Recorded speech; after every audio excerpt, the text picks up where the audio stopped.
Have you ever found yourself in an awkward situation where someone asks, "So, what do you do?" and your brain just freezes? If you're an introvert, you've probably been there. Small talk can feel like a chore.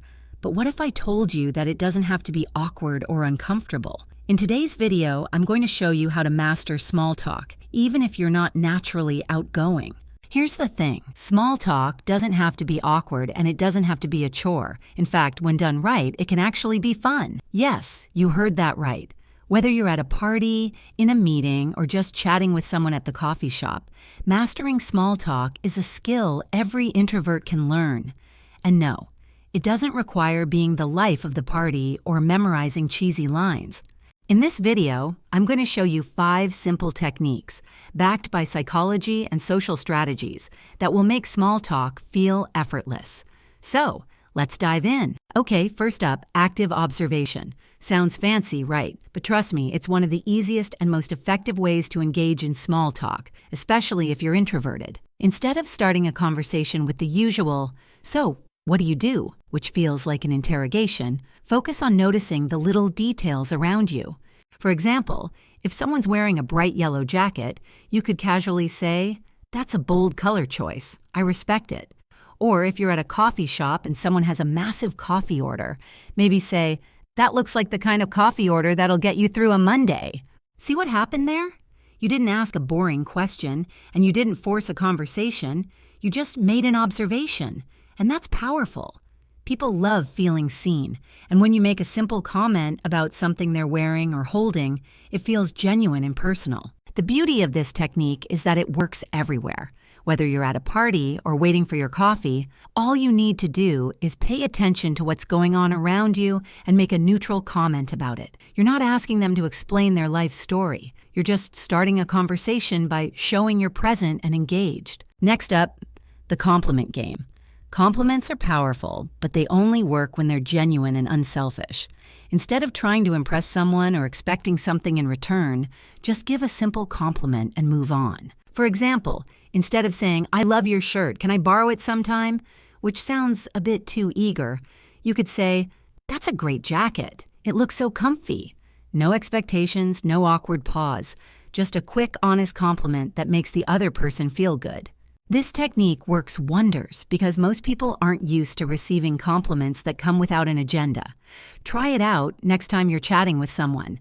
You'll be amazed at how easy it is to create an instant connection when you make someone feel good about themselves. Next up, let's talk about the curiosity hack. You don't have to be the most interesting person in the room. In fact, you don't even have to be super witty. What you do need is to make the other person feel interesting. The key to this is asking better questions, questions that invite stories instead of simple answers.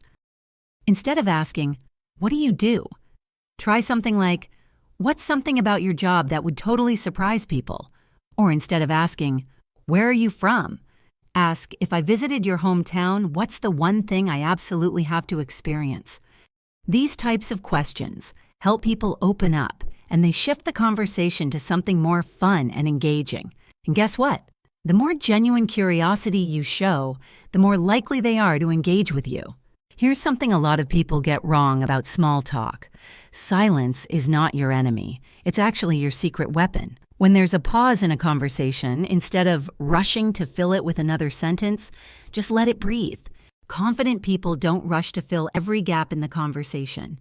They're comfortable with silence, and they let it create intrigue. Next time you're in a conversation, try waiting a second before you answer. You'll be surprised at how much weight that pause can carry. It's subtle, but it can make you come across as thoughtful and engaged. And finally, let's talk about exit strategies. Not every conversation is going to be a hit, and that's okay. The trick is knowing how to exit gracefully when it's time to move on. Here are 2 ways to do it without feeling weird. The first way, which is the callback escape, reference something earlier in the conversation, like, "Well, I better go grab that coffee before I fall asleep standing up. It was nice talking to you." And the second way, which is the "nice to meet you" close, ending your conversation with, "It was great meeting you. Enjoy the rest of your day." Both of these give you a polite but clear way to exit, and they remove the anxiety of wondering how to get out of a conversation. Plus, it leaves a positive impression. So if you meet again, it'll be smooth sailing. So there you have it. Mastering small talk doesn't require you to be outgoing or witty. It's about showing up, paying attention, and making people feel seen. With these 5 techniques, active observation, the compliment game, the curiosity hack, the art of silence, and exit strategies, you'll be able to navigate any social situation like a pro. And remember, small talk isn't about impressing others. It's about creating an easy, comfortable space where conversations can naturally flow.